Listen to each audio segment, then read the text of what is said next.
While it's possible to assemble the rocket alone, the pieces are heavy. It's much safer and easier to assemble the machine with a friend. Step 1. Hold the mainframe and stabilizer bar in place while inserting one of the 3 3/4 inch bolts. Use the 2 wrenches to bolt the mainframe to the stabilizer, making sure one washer rests between the bolt head and the machine, and one washer between the nut and the machine. Torque the bolt tightly. Step 2. Attach the footplate to the mainframe with the other 3 3/4 inch bolt. While bolting the footplate, be sure one washer rests between the bolt head and the machine, and one washer rests between the nut and the machine. Torque the bolt tightly. Step 3. Place the load pin into the hole in the mainframe housing. Don't push the pin in more than halfway. When the pin is properly placed, take a wrench and tighten the bolt holding the pin in place. Step 4. Screw in the adjustable spacer. Step 5. Before you attach the lever arm to the housing on the top center of the mainframe, be sure the bushings are in place in the lever arm. Hold the lever arm upright while inserting the axle. When bolting the arm, be sure the extra large washer is in place between the machine and the R-shaped axle pin. Step 6. Attach the rocket bench to the plate on the top of the lever arm. Hold the bench in place on top of the plate while inserting 2 5-inch bolts. When bolting the bench, be sure one washer rests between each of the bolt heads and the machine, and one washer rests between each of the nuts and the machine. Torque the bolts tightly. Step 7. Attach the lower arm to the bottom of the bench. Hold the lower arm in place while inserting the last 2 5-inch bolts. Again, make sure a washer rests between each of the bolt heads and the machine, and each of the nuts and the machine before torquing the bolts tightly. Step 8. After you've checked the tightness of all your bolts, simply make a final adjustment to your adjustable spacer to set the distance for your weight straps. Now set your weight straps and secure the straps on each side of the machine with the retainer clips. That's it. Now you're ready to start using your rocket.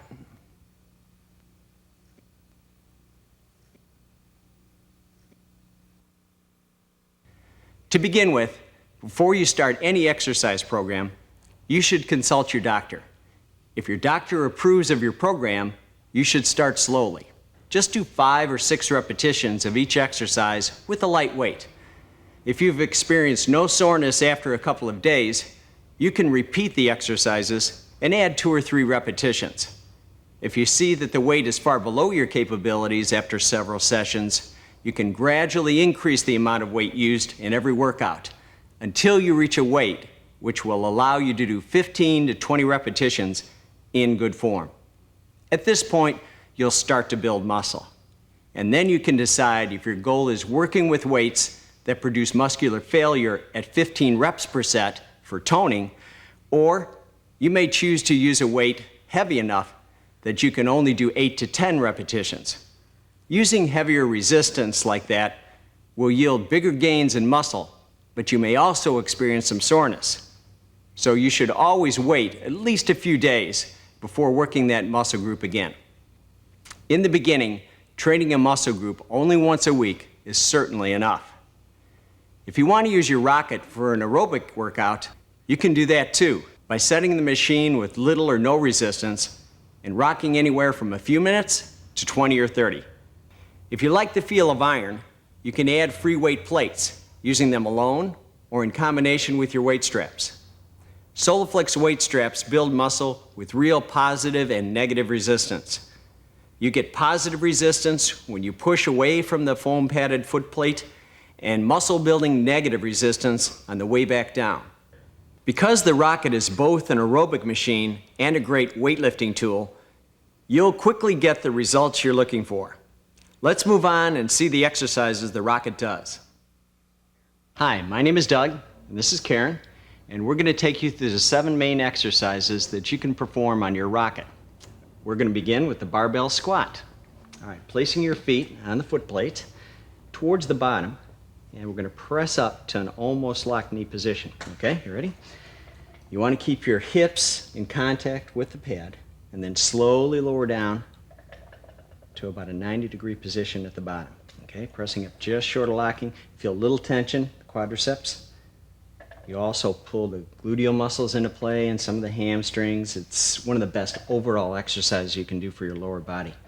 It's just a great exercise for that development. Easy on the negative.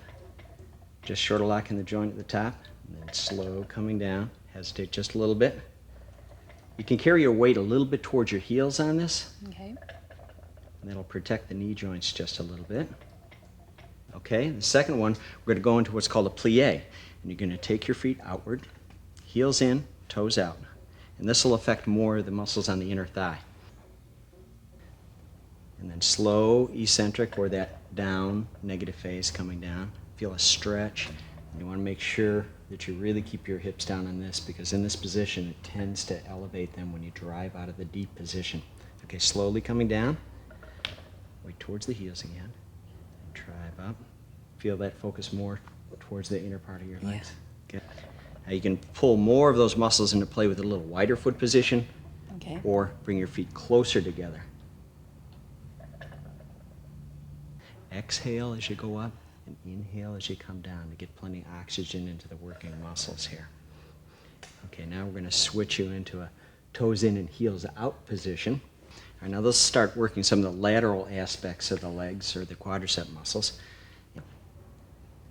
And up. Okay, now we're going to have you shift your feet so your toes are hanging over the top of the foot plate. Pretty square on, and you can also vary your foot position on this as well, but we're going to start with the squared off position about shoulder width apart. Okay, this is called a hack squat, and press just short of locking. All right, this will target more towards the quadriceps, the core muscles on the front of the thigh. All right, come down again slowly. Okay, keep your weight towards your heels, definitely on this one, and drive to the top. It's a real effective exercise, but again, careful at keeping the hips in contact with the bench on this. Slow descent, drive to the top. Excellent. All right, now we're going to go kind of an exotic exercise here. We're going to lower your feet down just a little bit, and you're going to go onto the balls of your foot. Now you're going to lift your hips, and this is called a sissy squat. Okay, kind of an exotic, little bit different exercise, and it's not for everybody, but it can be a very effective exercise for the quadricep and the hip flexors at the top of the thigh. Okay, slowly coming down, and then press up and arch in a bowed position at the top. Just think of a bow as you come into the top position. Easy coming down, and then an elevated hip position at the top. Good. And then you can lower yourself down. Okay, great. All right, now we're going to go into a lunge. Okay. Are you ready for this?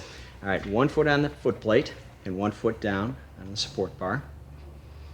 All right, take a deep breath.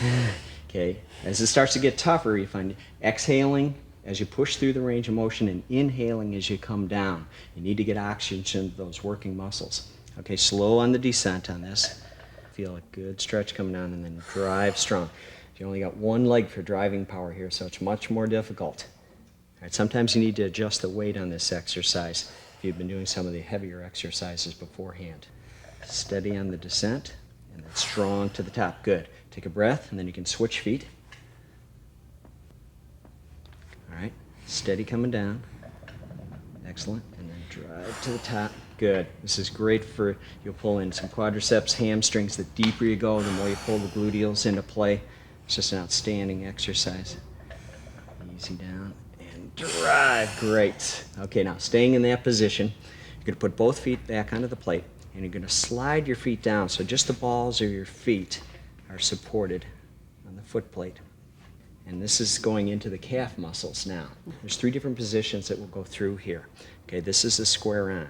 Okay, you're going to go up to a fully contracted position in the calf. Okay, you're going to press up as far as you can and squeeze the muscle in the calf. Okay, and then slowly lower down. You're going to feel a mild stretch to the calf muscles. And then come up, there's your peak contraction at the top. Really squeeze on this. And then slowly coming down.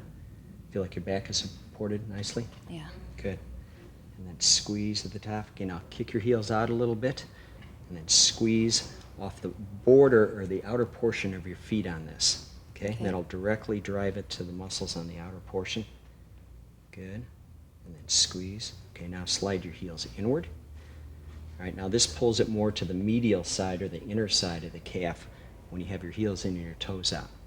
You want to squeeze off that portion and also flex on the inner part of your calves. Let's try one more. He's down, a little mild stretch. Squeeze real tight. Good, and then you can put your feet back up on the main plate and slide on back down again. All right, that's the 7 main exercises that you can perform on your rocket. And also this can be used as an aerobic tool by lightening up the weight and going for periods of 10, 20, or even 30 minutes or longer.